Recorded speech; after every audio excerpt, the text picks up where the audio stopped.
नमस्कार, सलाम दोस्तों। आज हम एम्फाट्यूब के सेशन पे बात कर लेंगे अगले साल यानी 2022 अप्रैल 1 तारीख से होने वाला व्हीकल स्क्रैपेज पॉलिसी के बारे में।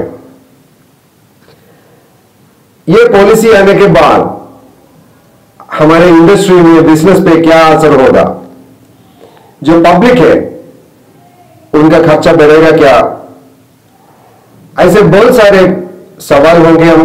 हमको ये सवाल के जवाब ढूंढेंगे और ज्यादा फोकस कर लेंगे इसका पब्लिक इफेक्ट क्या है और ग्लोबली ये व्हीकल स्क्रैपेज पॉलिसी का ट्रेंड क्या है, ये सब हम चर्चा कर लेंगे आज के एम्फाट्यूब सेशन पे। इस साल वित्त मंत्रालय के बजट बयान थे, उस पे अनाउंस हुआ था व्हीकल स्क्रैपेज पॉलिसी। उसके मुताबिक पुरानी जो भी गाड़ियां हैं 15 से 20 साल तक पुरानी गाड़ी है उनका रिप्लेसमेंट हो जाएगा और नए और आधुनिक यानी कम प्रदूषण वाली गाड़ी हमारे स्ट्रीट पे आ जाएंगे। चलो देख लेते हैं ये स्क्रैपेज पॉलिसी के बारे में ग्लोबली क्या क्या स्कीम्स है जो अनेक राज्य में क्या स्कीम्स है। ऑस्ट्रिया में 2009 अप्रैल 1 तारीख से स्क्रैपेज पॉलिसी अनाउंस हुआ था। उसके हिसाब से 1,500 यूरोज जो 13 साल से पुरानी गाड़ी है उनके लिए ऑफर किया था। कनाडा में 2009 जनवरी पे अनाउंस हुआ था, उसके लिए पुराने गाड़ी के लिए रिप्लेसमेंट में दिया था एक पब्लिक ट्रांसिट पास यानी 300 कैनेडियन डॉलर्स। चाइना में 2009 जून से एक स्क्रैपेज पॉलिसी आया था, उसके मुताबिक $450 से लेके $900 यूएस डॉलर्स ऑफर किया था। फ्रांस में 2009 जनवरी से स्कीम आया था, उसके मुताबिक 1,000 यूरोज ऑफर किया था। जर्मनी में 2009 से लेके स्कीम से उसके मुताबिक ग्रैंड स्क्रैपेज प्रीमियम दिया था 2,500 यूरोज। इटली में 2007 पे जनवरी स्क्रैपेज पॉलिसी आया था, उसके मुताबिक 700 यूरोज प्लस उनके साथ साथ टैक्स रिबेट भी ऑफर किया था। आयरलैंड में 2009 से लेके स्क्रैपेज पॉलिसी है, उनके लिए ऑफर किया था 1,500 यूरोज। और इंडिया में 2022 अप्रैल 1 तारीख से आने वाले स्क्रैपेज पॉलिसी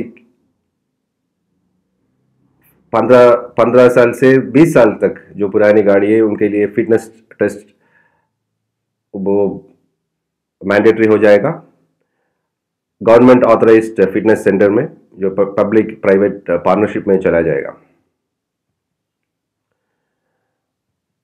और जापान में 2009 अप्रैल 1 तारीख से स्क्रैपेज पॉलिसी आया था, उस पर यूज्ड कार्स के लिए ऑफर किया था 250,000 जापानीज येन। और लक्समबर्ग यूरोप की एक राज्य है और उधर आया था 2007 जनवरी 1 तारीख से, उनके लिए तो ऑफर किया था 2,500 यूरोज। और यूके यूनाइटेड किंगडम 2009 अप्रैल से लेके स्क्रैपेज पॉलिसी है, उनके मुताबिक 2,000 UK pounds cash incentive offer किया था। और यूनाइटेड स्टेट्स ऑफ अमेरिका में स्क्रैपेज पॉलिसी है 2009 से लेके वो सिटीजन्स को, उधर के नागरिक को सपोर्ट देता है जो कम प्रदूषण करने वाला और फ्यूल एफिशिएंट बेहतर वाली गाड़ी परचेज करने के लिए सपोर्ट फेडरल प्रोग्राम दे देता है। और स्क्रैपेज पॉलिसी इंडिया के मुताबिक ये स्कीम्स का डिटेल्स क्या हो जाएगा। जो प्राइवेट गाड़ी है, 20 साल से ज़्यादा पुरानी प्राइवेट गाड़ी है और कमर्शियल व्हीकल्स है, 15 साल से पुराने कमर्शियल व्हीकल्स है, उनके लिए तो पब्लिक प्राइवेट पार्टनरशिप में एक प्राइवेट फिटनेस टेस्टिंग सेंटर होगा, गवर्नमेंट ऑथराइज्ड, उस पर जाके टेस्टिंग करना पड़ेगा। अगर गाड़ी पास हो जाएगा तो वो फिर से चला सकता है, लेकिन 10 से 25% ग्रीन टैक्स उसके लिए भरना पड़ता है। अगर 3 बार एक फिटनेस टेस्ट पे हार हुआ तो गाड़ी स्क्रैपेज के लिए देना पड़ेगा, उसके लिए तो कस्टमर को कैश इंसेंटिव मिल जाएगा। अगर स्क्रैप में ना देके फिर से चलाने की कोशिश किया तो उसके लिए पेनल्टी हो जाएगा। और ये स्कीम से द्वारा हमारे इंडस्ट्री और बिजनेस सेक्टर पे बहुत असर होने वाला है।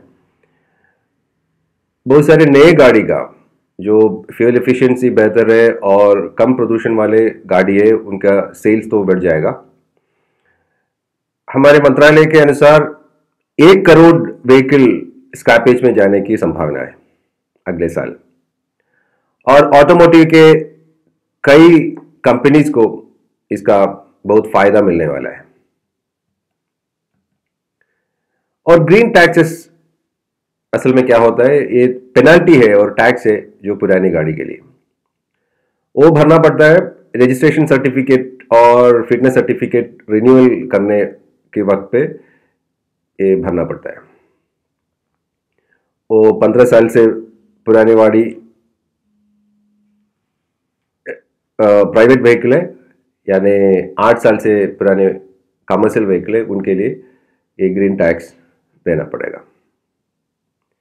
और पब्लिक ट्रांसपोर्ट जैसे परिवहन वाहन, उनके लिए ये टैक्स कम किया जाएगा, जैसे पब्लिक ट्रांसपोर्टेशन के लिए प्रमोशन हो जाएगा और प्रदूषण सब और फ्यूल की खर्चा सब कम किया जा सकता है। नई टेक्नोलॉजी है जो आधुनिक गाड़ी है और हाइब्रिड इलेक्ट्रिक सीएनजी यानी compressed natural gas LPG vehicles है, और ट्रैक्टर्स हार्वेस्टर्स जैसे गाड़ी है, उनके लिए तो ये टैक्स वेव किया जाएगा, वो मुफ्त किया जाएगा। और पेट्रोल और डीजल गाड़ी के लिए तो अलग टैक्स टैरिफ होगा और अलग गाड़ी के मॉडल के हिसाब से भी ये टैक्स टैरिफ में फर्क हो जाएगा। जो भी गाड़ियां अधिकतर प्रदूषण होने वाले सिटीज जैसे दिल्ली है, मुंबई है, उधर 50% अधिक रोड टैक्स देना पड़ेगा। लेकिन ये स्कीम्स इंप्लीमेंट करने हमारे क्या मुकाबला है, क्या चैलेंजेस है, वो भी बहुत इंपॉर्टेंट बात है। इस पे ज़्यादातर सेक्टर पे एक कैश इंसेंटिव, स्क्रैपेज इंसेंटिव कैसे देंगे, वो सब डिटेल्स अभी भी आने का है।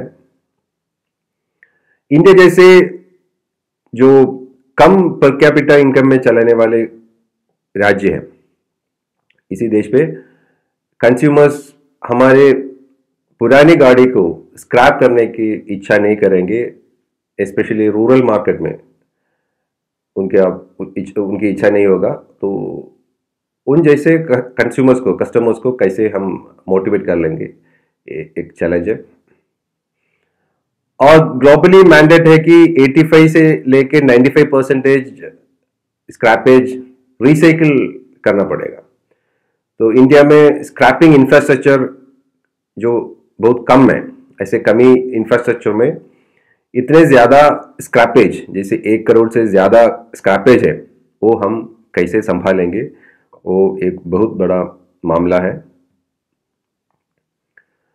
जो बहुत मैन्युफैक्चरर्स होंगे ये स्कीम्स के द्वारा उनका अफोर्डेबिलिटी और एक्सेप्टेबिलिटी दिक्कत की बात है, उनके लिए भी कैसे भरोसा में लेंगे, वो भी एक बहुत बड़ा चैलेंज है। ये पॉलिसी आम आदमी के ऊपर क्या प्रभाव पड़ेगा, क्या असर पड़ेगा, वो भी एक चर्चा की बात है। जैसे हाई टैक्स बैंड देके जो लोअर मिडिल क्लास फैमिलीज है वो अपनी गाड़ी को कैसे मेंटेन कर लेंगे, वो एक बहुत बड़ा सवाल है। और जो टैक्सीज होता है, एक या दो गाड़ी रखे उनके परिवार संभालते हैं, उनके लिए गाड़ी पुराने होने के बावजूद जब हाई टैक्स देके उनको संभालना पड़ता है, वो उनके लिए तो बहुत बड़ा खर्चा होगा और उनका फैमिली बजट तो बहुत प्रॉब्लम हो जाएगा। जो बहुत सारे लोग आफ्टर सेल्स मार्केट में काम करते हैं, जैसे व्हीकल सर्विस वर्कशॉप चलाते हैं, वो स्पेयर पार्ट्स की बिजनेस चलाते हैं, स्पेयर पार्ट्स की कंपोनेंट बनाते हैं, और जो बहुत सारे मैकेनिक है, ऑटो मैकेनिक है, जो पुराने वाली गाड़ी में ट्रेंड अप है, उनके लिए तो उनका रिहेबिलिटेशन कैसे हो जाएगा, वो भी एक बहुत बड़ा सवाल है जो हमको एड्रेस करना पड़ेगा। और हम सबको मालूम है इंडिया में कई सारे मेट्रोज जैसे कोलकाता है, मुंबई है, जिधर टैक्सी वाले जो बहुत पुराने एम्बेसडर अभी भी चलाते हैं, काली पीली टैक्सी है और पीला टैक्सी है, वो हम सबको मालूम है जो भी इसी शहर पे गया है। उन टैक्सी वालों को हम कैसे रिहेबिलिटेशन कर लेंगे, उनके सपोर्ट हम कैसे देंगे, वो भी एक बहुत बड़ा सवाल है। और ओला उबर जैसे टैक्सी कंपनीज का रिफॉर्मेशन कैसे हो जाएगा। और एलएमवी अभी रूल्स आया है एलएमवी के लिए, और ऑटो रिक्शा है हमारे स्ट्रीट में बहुत ज़्यादा हम चलाते हैं, उनका ये स्क्रैपेज पॉलिसी में कैसे इंक्लूड हो जाएगा, क्या असर हो जाएगा, वो एक सवाल है। और विंटेज कार्स, जो भी गाड़ी 50 साल से ज़्यादा पुरानी है, वो विंटेज कार सेगमेंट में शामिल होके उनका अलग रजिस्ट्रेशन दे देता है, वो एक स्क्रैपेज पॉलिसी से बाहर है। ये वीए डिनोट होता है विंटेज कार के लिए, जो हमारे कल्चर, हिस्टोरिक और टेक्निकल सिग्निफिकेंस है, उनके लिए हम ये विंटेज कार को मेंटेन कर लेते हैं।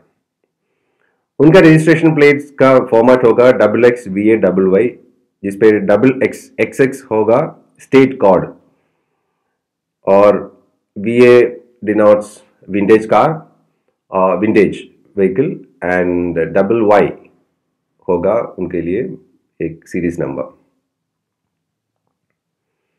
और इसी विषय पे, स्क्रैपेज पॉलिसी के विषय पे हम ज़्यादा चर्चा कर लेंगे आगे वाले एपिसोड पे, जिसपे ऑटोमोटिव इंडस्ट्री के अलग अलग सेक्टर पे इनका प्रभाव क्या हो जाएगा, और आफ्टर मार्केट बिजनेस के लिए कैसे रिवाइवल कर सकता है, उनका चेंजेस कैसे हो जाएगा, और माइक्रो स्मॉल मीडियम एंटरप्राइजेस जो कंपोनेंट मैन्युफैक्चर में शामिल है, उस पर इनका असर कैसे हो जाएगा, और इस पे फायदा मिलने वाला सेक्टर होगा scrap, iron and steel sectors, उनका चेंजेस या चैलेंजेस, फायदा, वो सब हम डिस्कस कर लेंगे।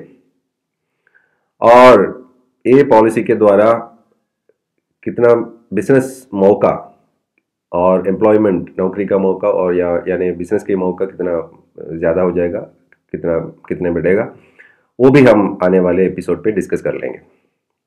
और इन सब चीज़ पे आपका क्या राय है, क्या आपका क्वेरीज क्या है, सवाल क्या है, वो भी हमारे साथ शेयर कर लीजिए। हम आगे वाले एपिसोड पे डिस्कस कर लेंगे आर्म फाइट ग्रुप के टीम पे साथ साथ। जरूर ये विषय पे आपका कुछ अलग राय होंगे, आपका सवाल होंगे, जो भी है नीचे वीडियो के नीचे जो कमेंट बॉक्स पे डाल दीजिए, हम आगे डिस्कस कर लेंगे, चर्चा कर लेंगे। अगले AMFATUB के सेशन पे हमारा मुलाकात होंगे। तब तक के लिए आज्ञा दीजिए। धन्यवाद।